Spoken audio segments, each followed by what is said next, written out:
Well, so good afternoon, friends and followers. It's a rainy Sunday here.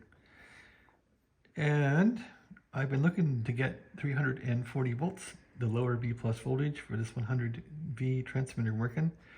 I found the short yesterday, which Nick said was a pretty common issue. I wish I would have known that before.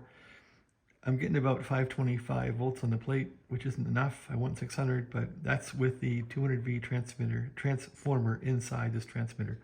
At any rate, so I was in the bathroom today, kind of like fixing my hair and cutting it a bit with these clippers I have.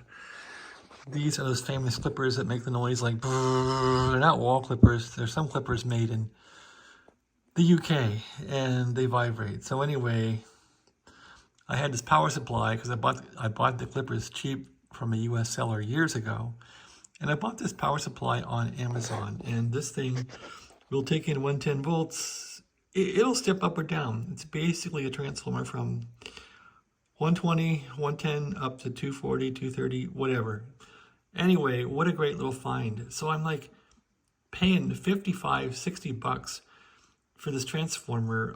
It's a Hammond on Amazon that does about 130 milliamps. And I'm like, that's not going to be enough. So I'm in the bathroom cutting my hair, and I thought, I grabbed the clippers in this transformer, and it hit me, this is just what I need. So I canceled the $60 order on Amazon.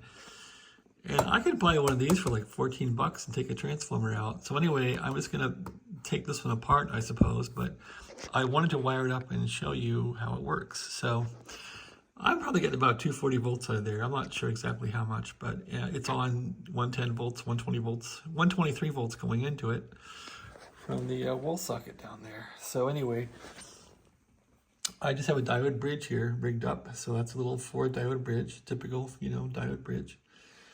And I got the voltmeter on. So I have a capacitor under this hat because I was afraid it might explode. So I don't trust capacitors at all. Anyway, there's a capacitor under the hat right there. I like to cover them up in case they explode. And that's that. So the capacitor still has 296 volts in it. It's a 450 volt capacitor. Anyway, I can turn this little box back on here and it'll charge back up to about 335 volts. That's exactly the B plus I need for the 100V over there. So that's going to be the going forward plan. I'm taking this thing apart, taking the transformer out. I will reproduce the circuit. Actually, I have a diode bridge already built in one of those round little tube cylinder things, round tube socket. I'm just gonna hopefully have room for the transformer on the 100V and use another tube socket and put that bridge in there. And that's gonna be it.